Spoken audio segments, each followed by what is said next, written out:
All right, I'll start out by addressing the football issue here. When I came in Monday morning, I was shocked to learn of the news reports about the footballs. I had no knowledge whatsoever of this situation until Monday morning. I would say I've learned a lot more about this process in the last 3 days than I knew or had talked about it in the last 40 years that I've coached in this league. I had no knowledge of the various steps involved in the game balls and the process that went through, that happened between when they were prepared and went to the officials and went to the game. So I've learned a lot about that. I obviously understand that each team has the opportunity to prepare the balls the way they want, give them to the officials, and the game officials either approve or disapprove the balls, and that really was the end of it for me until I learned a little bit more about this the last couple days. Let me just say that my personal coaching philosophy, my mentality, has always been to make things as difficult as possible for players in practice. And so with regard to footballs, I'm sure that any current or past player of mine would tell you that the balls we practice with are as bad as they can be. Wet, sticky, cold, slippery, whatever, however bad we can make them, I make them. And anytime that players complain about the quality of the balls, footballs, I make them worse, and that stops the complaint. So we never use the condition of the footballs as an excuse. We play with whatever or kick with whatever we have to use, and that's the way it is.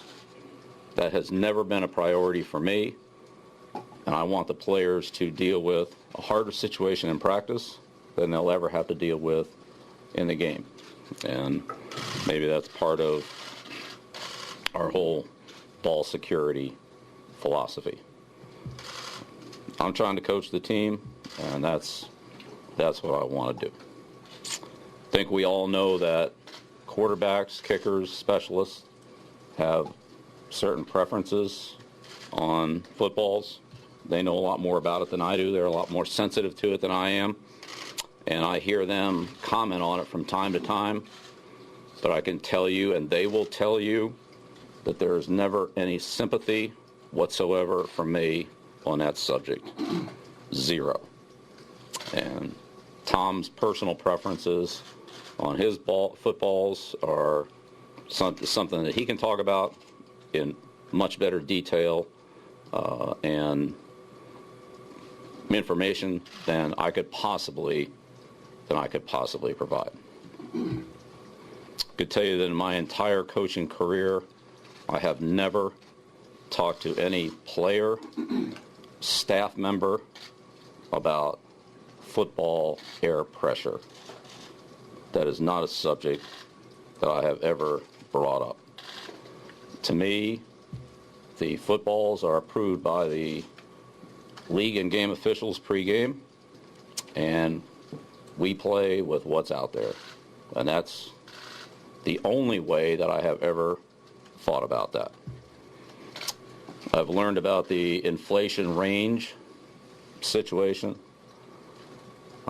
Obviously, with our footballs being inflated to the 12.5-pound range, any deflation would then take us under that specification limit. Knowing that now, in the future, we will certainly inflate the footballs above that low level to account for any possible change during the game. So, as an example, if a ball deflated from 13.2 to 12.9, it wouldn't matter but if it deflated from 12.5 to 12.3, it would. So, as an example, so we will take steps in the future to make sure that we don't put ourselves in that type of potential situation again. The National Football League is investigating this situation.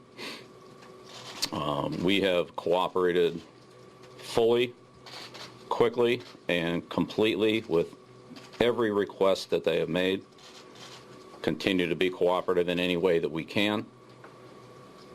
I have no explanation for what happened, and that's what they're looking into. So I can't comment on what they're doing. That's something that you should talk to them about.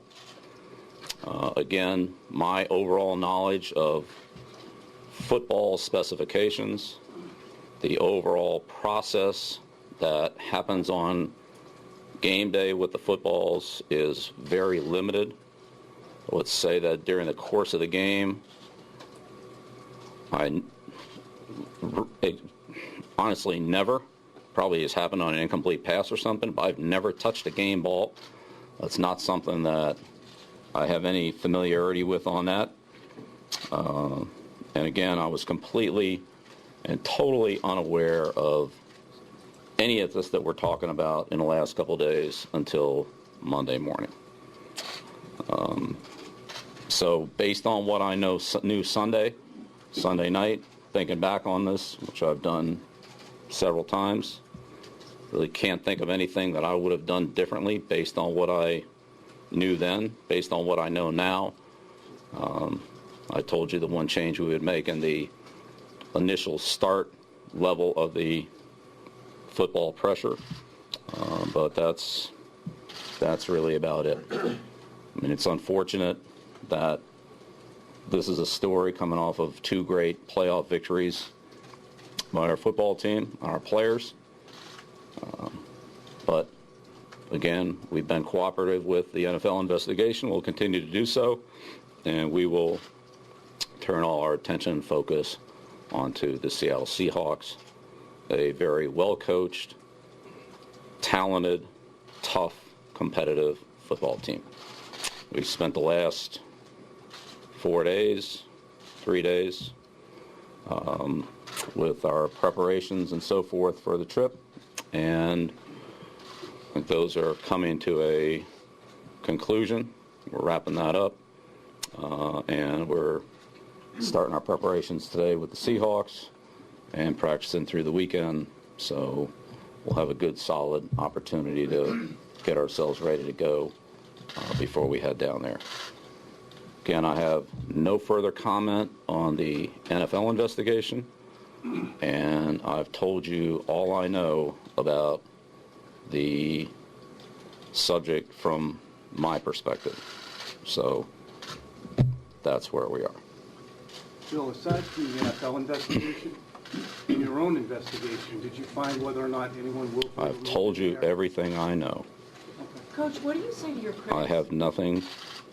I don't have an explanation. Well, Coach, what do you say to your notwithstanding what you've said here today, there are a lot of people who are questioning your integrity, who say that you are winning. I've told you everything I know. But what do you say to critics who are challenging your character, which seems to go well beyond the sport of football? I've told you everything I know. Coach, Well, what do you any talk to message to the Tom? fans? Any message to the fans who are watching all of this and are upset by this? I've told them everything I know. There's nothing else I can add to it. Bill, what Coach, have how do you you talked keep to Tom about, I would assume you've had conversations with Tom about this specific issue and what happened? I have no explanation for what happened. Coach, why do you think these controversies continue to follow you?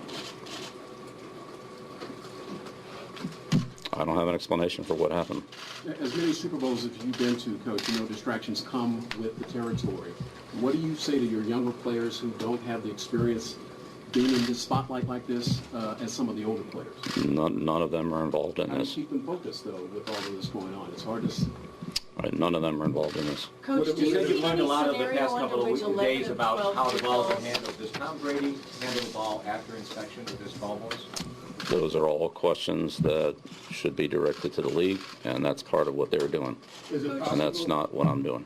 is it possible that someone on your sideline, even though you may not know about it, might have deliberately altered the balls? I don't have an explanation for what happened. I've told you all that I can tell you from my point of view, and anything coming from the investigative side from the league needs to be directed toward them. Why do you want to inflate the balls? Why do you want to overinflate the balls unless you think that somehow it happens naturally?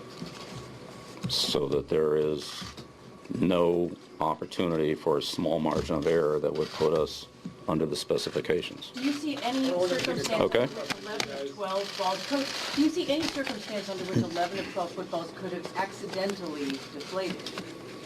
I don't have an explanation for what happened. Bill, last question, Bill, knowing how much you care about, obviously what's going on here, what's it been like for you since you found out about the investigation, and what's it been like trying to deal with everything going on? Well, as I said, I've learned a lot about the process. I had no idea how the balls got from the officials' locker rooms out on the field and so forth and so on and all that. That's not something that I have ever thought or concerned myself about game day. I've concerned myself with preparing and coaching the team. And so some of the things like that have been talked about that have happened, I'm totally unaware of. Bill, All right, thank you. Bill, talk about your code of conduct.